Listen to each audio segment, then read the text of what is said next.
You don't feel it at first. That's the thing about the brain's signals. They rarely arrive screaming. They don't kick down the door or announce themselves with drama. Most of the time, they whisper. A tightness you dismiss as stress, a thought you brush off as overthinking, a strange heaviness that shows up when everything in your life looks fine on paper. And because nothing is visibly wrong, because the world keeps moving and expecting you to keep up, you tell yourself it's nothing. You tell yourself you'll deal with it later. But later has a habit of becoming never, and the brain remembers every time you chose not to listen. There's a moment most people can recall if they're honest, a moment before something went wrong, when their body tried to warn them. It could have been before a burnout that flattened them for months, or before a relationship collapse that felt sudden but wasn't, or before a decision that rerouted their entire life in a direction they still don't fully understand. In that moment, there was a signal, something subtle but persistent, a sense of unease without a clear cause, and the brain, ancient and precise, was doing what it has always done best, protecting you in ways that don't always feel comfortable or convenient. We've been taught to glorify pushing through, to ignore discomfort, to silence doubt, to treat exhaustion like a badge of honor and intuition like a distraction. We celebrate discipline but rarely talk about discernment. We reward output but neglect awareness. Somewhere along the way, we decided that listening to the brain's quieter signals was a weakness, when in reality, it might be the most intelligent thing a human can do. Because the brain doesn't speak in logic first. It speaks in sensation, in emotion, in patterns that repeat until you either listen or break. Imagine the brain as a control room that never sleeps. While you're focused on deadlines, conversations, notifications, and plans, it's running background scans constantly. It's tracking your energy levels, stress load, emotional safety, and long-term survival. When it senses something is off, it doesn't send you a neatly worded memo. It sends a feeling, a change in behavior, a disruption in your normal rhythm. And when those signals go ignored, the brain doesn't give up. It escalates. That's when the whispers turn into nudges, the nudges into interruptions. Suddenly you can't focus the way you used to. Your motivation dips for no obvious reason. You feel irritated by things that never bothered you before. Sleep becomes lighter, more fragmented. You wake up tired even after a full night in bed. And still, you tell yourself it's just a phase. Everyone's tired. Everyone's stressed. You normalize what shouldn't be normal, because acknowledging it would mean slowing down, questioning choices, or confronting truths you've been avoiding. One of the most ignored signals the brain sends is persistent mental fatigue. Not the kind that comes after a long day, but the kind that lingers no matter how much rest you get. It's a heaviness behind the eyes, a fog that dulls sharp thinking, a resistance to tasks you once handled effortlessly. This isn't laziness, and it isn't a lack of discipline. It's the brain telling you that the load it's carrying exceeds what it can sustainably manage. When cognitive fatigue goes unaddressed, the brain begins conserving energy in ways that look like apathy, procrastination, or emotional numbness. But beneath that is a system trying to prevent total collapse. Then there's the signal that shows up as anxiety without a clear source, a low-level hum of unease that follows you through the day. Your heart races at random moments. Your thoughts spiral at night. You feel on edge even in safe environments. This isn't the brain malfunctioning, it's the brain detecting threat. Not always physical, but psychological. Unresolved conflict, suppressed emotions, chronic pressure. A life that looks stable from the outside, but feels misaligned on the inside. Anxiety, in this sense, is information. It's the brain saying something needs attention before it turns into something louder and more destructive. Another signal people often ignore is sudden emotional reactivity. You snap faster. You feel overwhelmed by small inconveniences. You cry unexpectedly or feel anger rise without warning.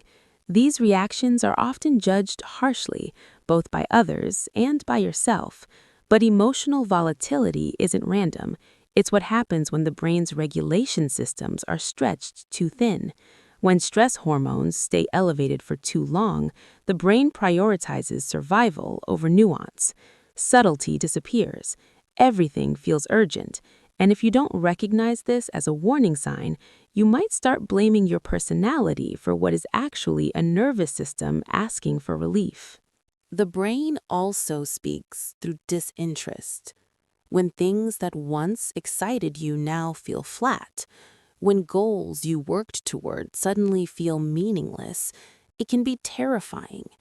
People often interpret this as failure or loss of ambition, but sometimes it's the brain signaling that your current direction no longer aligns with who you are becoming. Growth doesn't always feel empowering. Sometimes it feels like boredom, restlessness, or dissatisfaction. Ignoring this signal can trap you in cycles of achievement that look impressive but feel empty, leaving the brain stuck in a state of quiet resignation. Physical sensations can be signals too, especially when medical tests come back normal. Tension headaches, tight shoulders, jaw clenching, stomach discomfort. These are often the body's way of expressing what the mind hasn't processed. The brain and body are not separate entities having independent experiences. They are part of the same system, translating stress and emotion into sensation. When emotional signals are suppressed, they don't disappear, they relocate, and the longer they stay unacknowledged, the louder they become. One of the most dangerous habits we've developed is waiting for a breaking point before we take ourselves seriously. We wait until burnout forces us to stop, until panic attacks disrupt our routines, until depression drains the color from everything. But the brain always sends warnings before it reaches that point. The tragedy is not that people break, it's that so many of them were warned repeatedly and taught not to listen. Listening to the brain doesn't mean abandoning responsibility or ambition. It means refining them. It means understanding that productivity without awareness is unsustainable, and resilience without reflection eventually cracks. When you start paying attention to the subtle signals, you begin to notice patterns. You realize that certain environments drain you more than others. Certain relationships trigger tension you've normalized. Certain goals no longer feel like yours. This awareness isn't comfortable, but it's honest. And honesty is the foundation of any life that doesn't quietly consume itself from the inside. There's a reason people often say in hindsight that they knew something was wrong. Because they did. The knowledge just wasn't verbal. It lived in sensations, emotions, and instincts that didn't fit neatly into logic. The brain doesn't need your permission to observe reality. It only needs your attention to communicate it. When you ignore these signals long enough, the brain adapts, but not in ways that serve you. It becomes hypervigilant or emotionally detached. It numbs pleasure to reduce disappointment. It avoids risk to prevent pain. What looks like coping is often the brain narrowing your world to keep you safe. And while that may help you survive, it slowly robs you of depth, connection, and vitality. But when you begin to listen, truly listen, something shifts. You stop fighting yourself. You stop labeling every discomfort as weakness. You start asking better questions. Why does this drain me? Why does this environment feel wrong? Why am I constantly tired despite doing everything right? These questions don't make you fragile, they make you precise. The brain isn't an enemy to conquer or a machine to override. It's an ally that evolved to keep you alive in a world that doesn't always care if you burn out trying to succeed in it. Its signals are not flaws in your character. They are messages from a system that sees the full picture, including the parts you avoid looking at. And here's the uncomfortable truth most people never hear. The brain will always get its way eventually. If you don't listen when it whispers, it will speak louder. If you don't slow down voluntarily, it will force you to stop. If you don't process emotion consciously, it will surface unconsciously. The choice is never whether you'll listen. The choice is how much damage will be required before you do.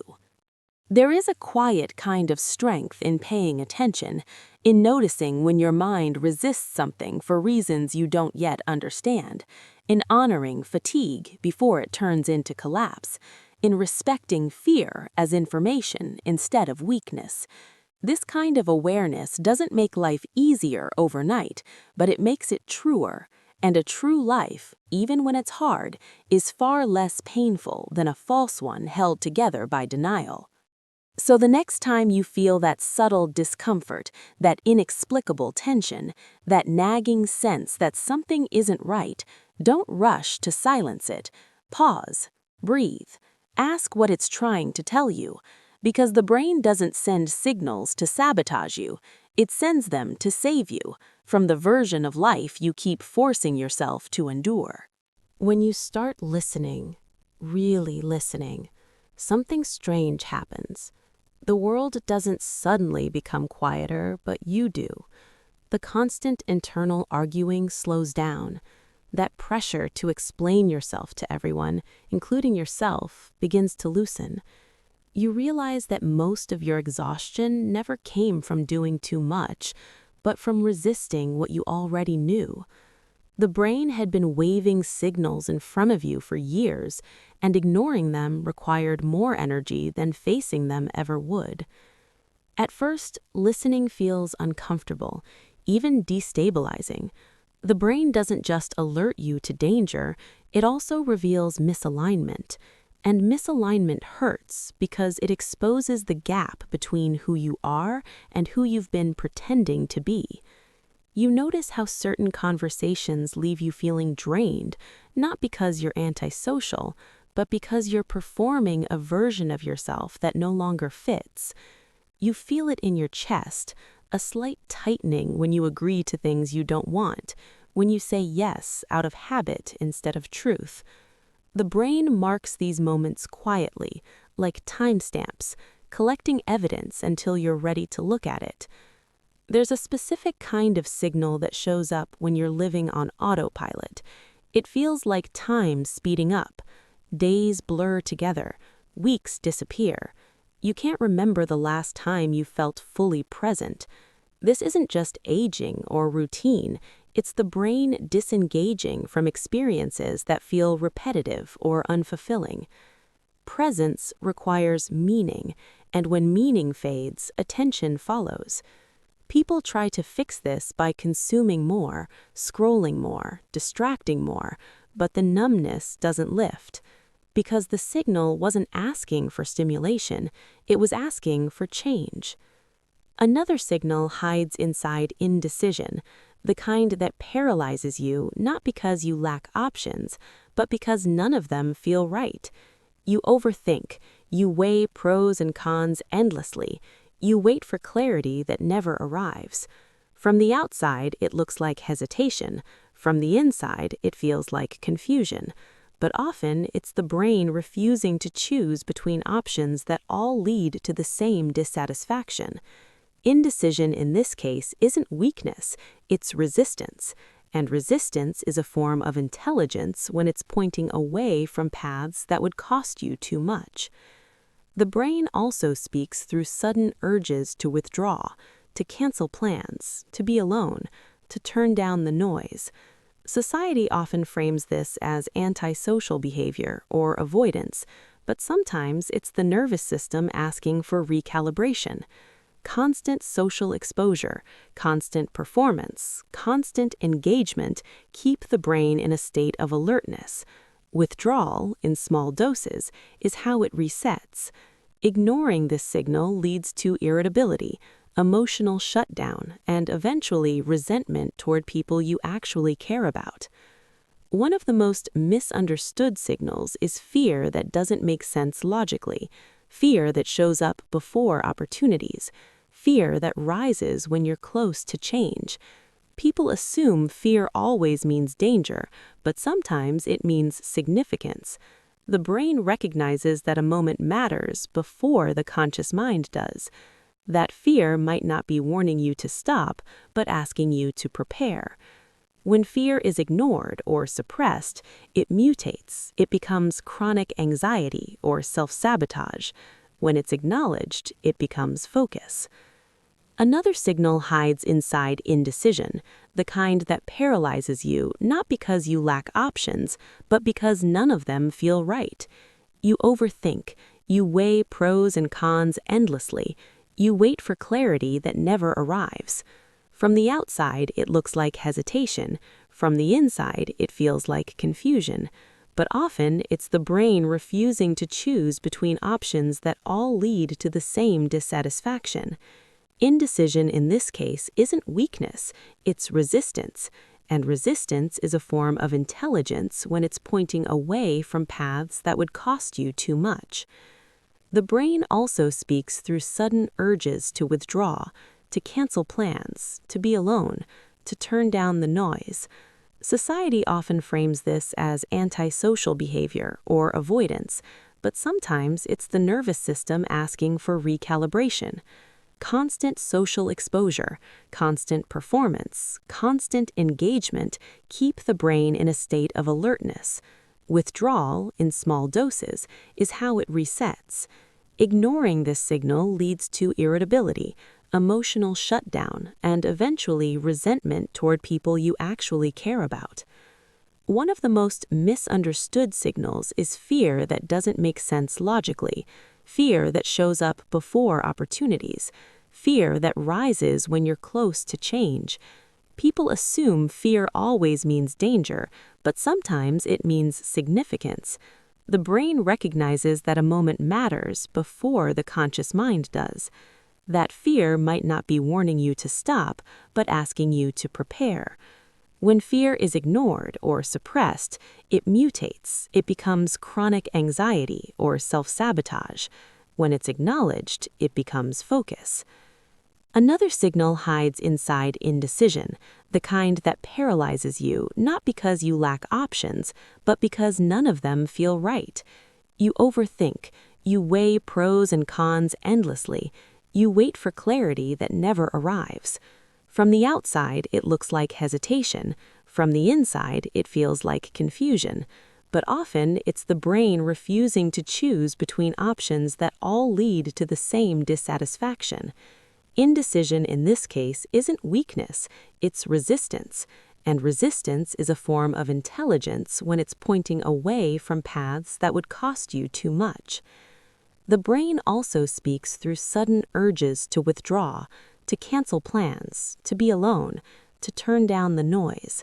Society often frames this as antisocial behavior or avoidance, but sometimes it's the nervous system asking for recalibration.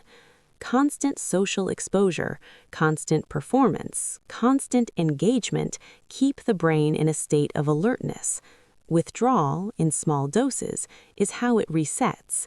Ignoring this signal leads to irritability, emotional shutdown, and eventually resentment toward people you actually care about. One of the most misunderstood signals is fear that doesn't make sense logically, fear that shows up before opportunities, fear that rises when you're close to change.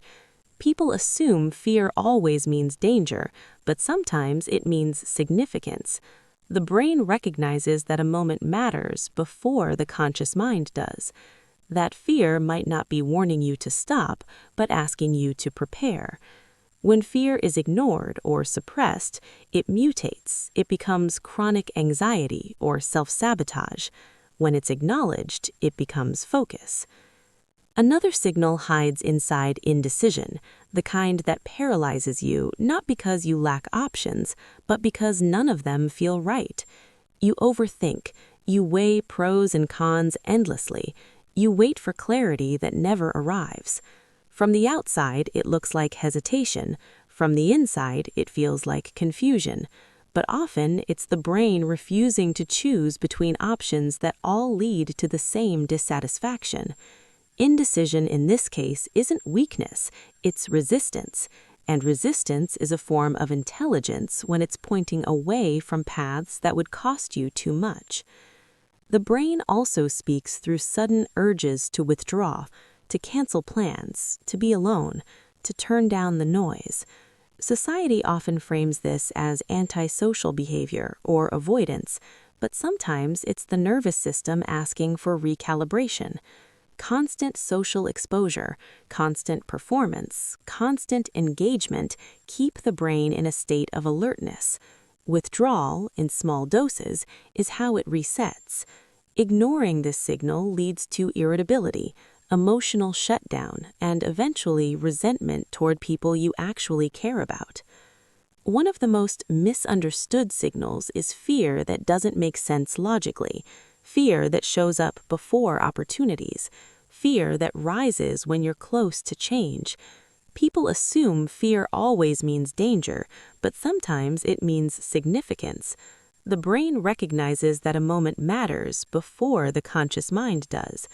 That fear might not be warning you to stop, but asking you to prepare.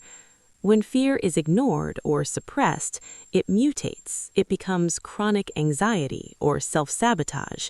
When it's acknowledged, it becomes focus. Another signal hides inside indecision, the kind that paralyzes you not because you lack options, but because none of them feel right. You overthink. You weigh pros and cons endlessly. You wait for clarity that never arrives. From the outside, it looks like hesitation. From the inside, it feels like confusion. But often, it's the brain refusing to choose between options that all lead to the same dissatisfaction. Indecision in this case isn't weakness, it's resistance. And resistance is a form of intelligence when it's pointing away from paths that would cost you too much. The brain also speaks through sudden urges to withdraw, to cancel plans, to be alone. There is a moment, subtle and almost invisible, when listening turns into trust. It's not dramatic. There's no sudden clarity or cinematic revelation. It's quieter than that. It happens when you stop arguing with your own reactions and begin observing them with curiosity instead of judgment.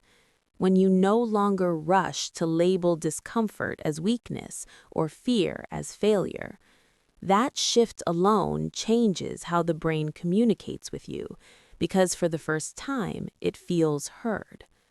Trusting the brain doesn't mean surrendering control of your life to every emotion that passes through you. It means recognizing that emotions are not random intruders. They are responses to patterns, contexts, and internal states you may not be consciously tracking yet. When sadness lingers, it's often pointing to loss you haven't acknowledged. When anger flares quickly, it may be guarding boundaries you've allowed others to cross too often. When numbness settles in, it's frequently the mind's last defense against overload. These are not malfunctions, they are adaptive responses shaped by experience.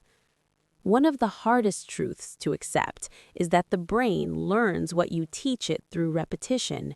If you repeatedly ignore exhaustion, it learns that exhaustion is not an emergency. If you consistently override intuition in favor of external approval, it learns that your internal signals are irrelevant. Over time, this creates a disconnect, where the brain continues sending warnings, but you no longer recognize them as meaningful. Rebuilding that trust requires consistency. Small acts of listening, small decisions that honor what you feel instead of dismissing it. This is why rest, real rest, can feel so uncomfortable at first. When you finally slow down, the noise you've been avoiding surfaces. Thoughts you kept busy to outrun, emotions you postponed indefinitely. The brain uses stillness as an opportunity to process unfinished material. That's why silence can feel loud. But this processing is not punishment, it's maintenance. Just as the body repairs itself during sleep, the brain repairs itself during reflection. Avoiding that process doesn't make it disappear, it just delays it. There's a signal the brain sends when you're living too far ahead of yourself.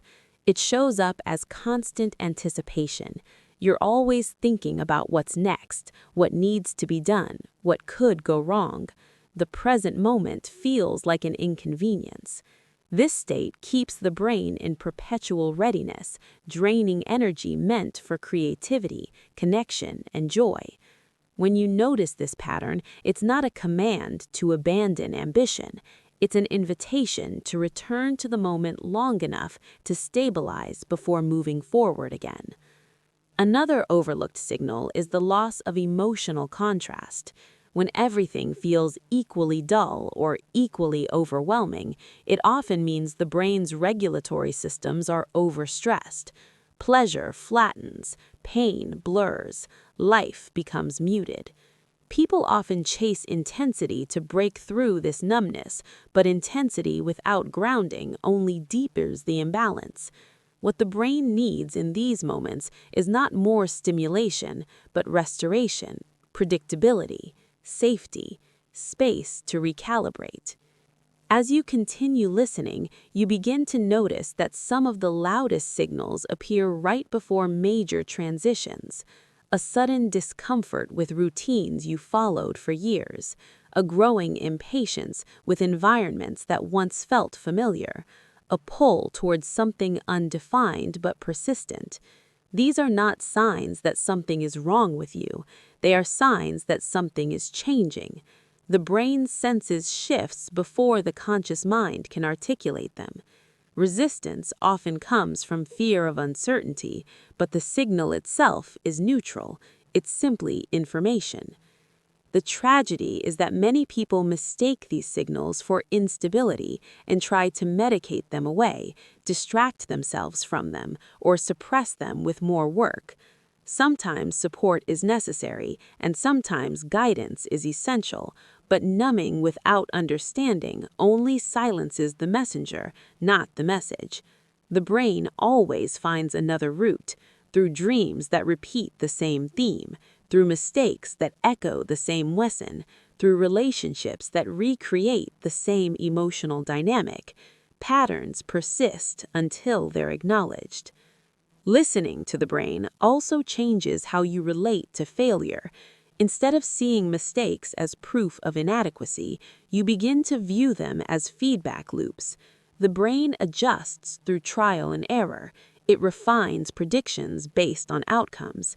When you ignore the emotional response to failure, shame takes over. When you listen, learning happens. The difference isn't intelligence, it's attention. At some point, you realize that many of the rules you've been living by were never consciously chosen. They were inherited, absorbed, or adopted during periods of survival. The brain holds on to these rules long after they stop serving you, simply because they once kept you safe. Questioning them can feel like betrayal, even when they're limiting you. That discomfort is another signal. It doesn't mean you're wrong, it means you're rewriting internal contracts. This process doesn't make life easier in a conventional sense. You still face uncertainty, you still feel fear, you still encounter loss, but the internal chaos quiets. You stop feeling like you're constantly fighting yourself. Decisions become slower but clearer. Boundaries feel less aggressive and more natural. You begin to trust that if something feels deeply wrong, it probably is, even if you can't yet explain why.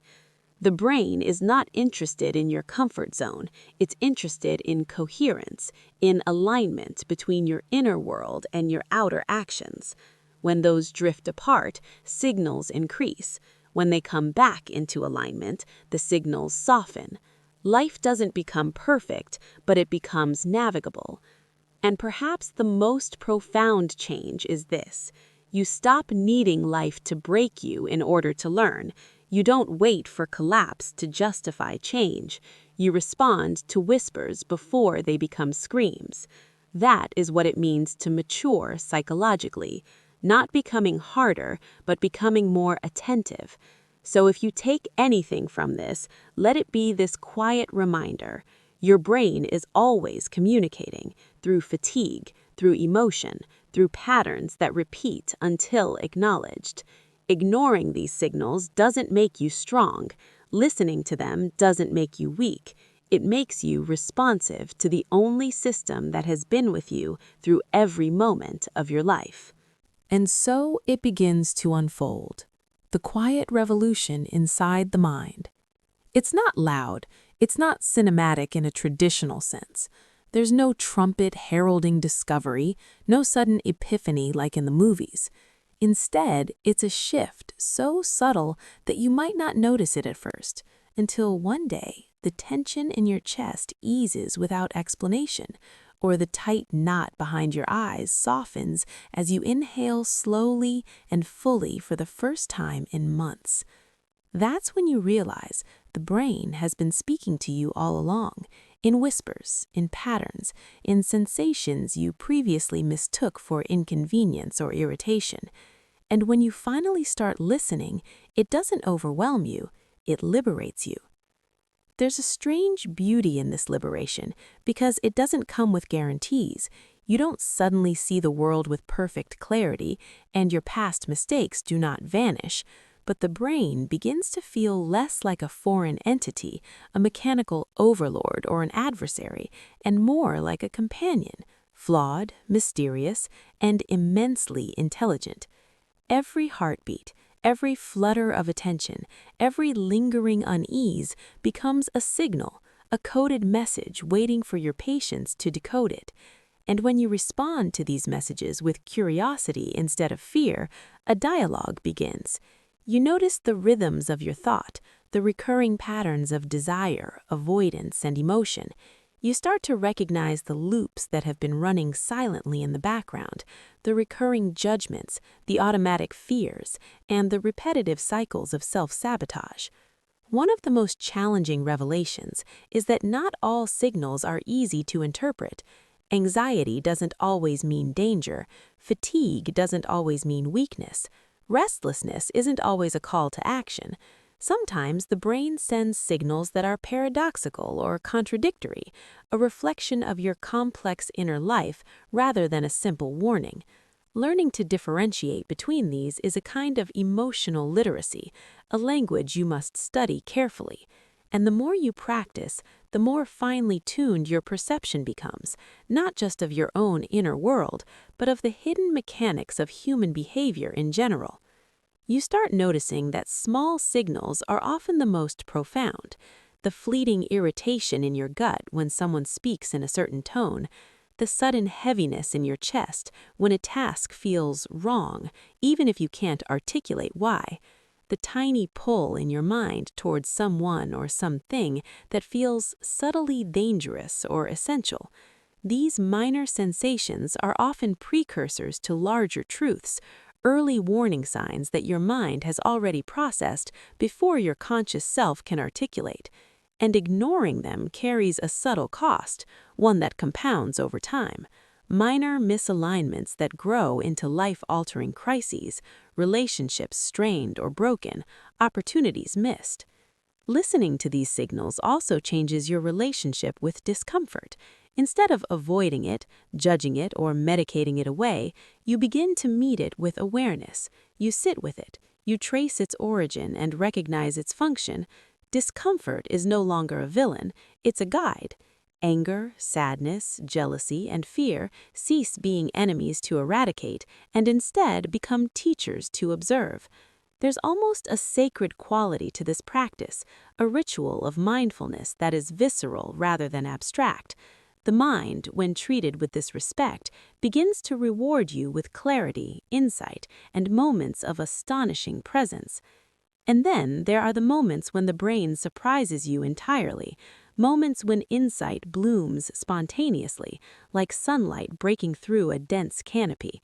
You realize, sometimes with awe, that the solution to a problem that had felt insurmountable was in your awareness all along, hidden beneath layers of avoidance, distraction, and emotional noise. You learn that ignoring signals doesn't make them go away, it only delays their arrival, often in more urgent, louder forms. But honoring them early, even when they are inconvenient or frightening, often results in gentle, almost effortless resolution. The dialogue between you and your brain eventually extends into the world. Decisions become less reactive, less fueled by panic or compulsion, and more by alignment with your internal truths. You notice that patterns in relationships shift. You stop tolerating small betrayals, subtle disrespect, or emotional neglect. You notice that creativity, once blocked by mental fatigue or overthinking, flows in surprising, abundant ways. Even fear transforms. It becomes an indicator rather than a jailer, signaling opportunities for growth rather than threats to avoid. And perhaps the most remarkable transformation is how ordinary life begins to feel alive. A morning cup of coffee, the quiet hum of a city street, the texture of paper under your fingers, these become not just background, but sensations rich with meaning. The brain, having once been a source of hidden tension and subtle sabotage, becomes a lens through which life is observed more fully, more delicately, more profoundly. You start to sense the invisible threads that connect your thoughts, emotions, and actions, understanding that each signal is part of a coherent, intricate system that has been quietly orchestrating your life all along. The journey is ongoing. There are no final answers. You will still make mistakes. You will still encounter moments of panic, indecision, and despair. But now, each of these is a signal to observe rather than a trigger to react. Each moment of discomfort is an opportunity to learn, to recalibrate, to refine the dialogue with your mind. And with every act of listening, every recognition of a subtle signal, you reclaim not only clarity and emotional resilience, but a profound sense of self-trust, a trust that had always been there, waiting for your attention. It is in this attention, this quiet, persistent acknowledgement, that life begins to feel not merely lived, but consciously navigated. The signals of your brain, once ignored, become your guideposts. The whispers that once seemed inconsequential now carry the weight of understanding, the promise of alignment, and the possibility of transformation. You realize that the brain's language is not cryptic or cruel. It is patient, adaptive, and endlessly faithful, even when you were not. And in listening, you find not just solutions to problems, but a deeper, more intimate understanding of what it means to be human. You detach your worth from her attention. You stop treating desire like destiny. Schopenhauer never claimed love was impossible. He warned that unexamined love was dangerous. When you understand what drives attraction, you reclaim your power. You can admire beauty without worshiping it, respect nature without surrendering to it. Because the moment you worship the illusion, you become prey. Why do men kneel? Why do they collapse? Not just because of biology, but because of psychology, evolution, and centuries of romantic conditioning. From childhood, the programming begins. Fairy tales, movies, songs, all repeating the same lie. If you love her enough, you'll be enough. That's idealization. You don't see her, you see a fantasy wearing her face. You project purity, depth, salvation. And men don't question goddesses, they worship them. Psychologists call this projective idealization. You don't love who she is, you love what you need her to be. A cure for loneliness, a refuge from chaos. And once you project a fantasy, clarity dies. Red flags fade. Coldness gets justified. Distance becomes a challenge to endure. Most men would rather bleed than wake up. Evolution shaped men to compete because access to women meant survival. Most men in history never reproduced, so men evolved to chase, impress, and sacrifice. That drive once built civilizations. Now it enslaves men in a world where beauty is endless and meaning is scarce. Add modern romance to the mix, the belief in the one, a woman who completes you, loves unconditionally. That belief isn't noble, it's dangerous. Because when you believe she's the answer, you stop protecting yourself. You tolerate disrespect, forgive betrayal, erase yourself. That isn't love, that's self-destruction. Culture reinforces it. Media worships femininity. Men are measured by female approval. Walk away, you're cold. Question the fantasy, you're bitter. It isn't empowerment, it's hypnosis. History confirms it. Napoleon conquered empires, yet was enslaved by Josephine. He lost clarity chasing beauty he elevated into destiny. Not because she was cruel, because he projected power onto desire. Women aren't monsters, they're responding to nature, just like men. But when men misunderstand the dance, they destroy themselves trying to earn love that was never meant to be earned. So how do you escape? You stop worshiping. You stop projecting. You destroy the illusion before it destroys you. You see beauty without bowing, hear words without turning them into scripture. You don't build your life around attraction, and when you do, the spell breaks. Schopenhauer believed a man becomes fully himself only in solitude, and clarity, brutal clarity, may be the only thing that saves him. Love isn't divine, it's strategic. Once you understand the mechanism, obsession loosens its grip. You stop orbiting her, you become the center. Masculine energy, undistracted, builds empires. Hypnotized by beauty, it collapses. The strongest men didn't suppress desire, they redirected it. Purpose over pleasure, freedom over comfort, respect over validation. She was never the prize, she was the test. Your enemy isn't beauty, it's blindness. Nature isn't fair, it's strategic. And your freedom begins the moment you stop begging for fairness and start building power.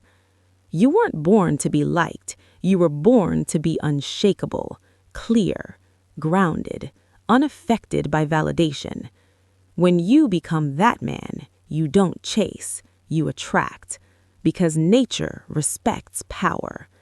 She was the mirror, you were always the prize. And once you see clearly, you don't fall, you rise.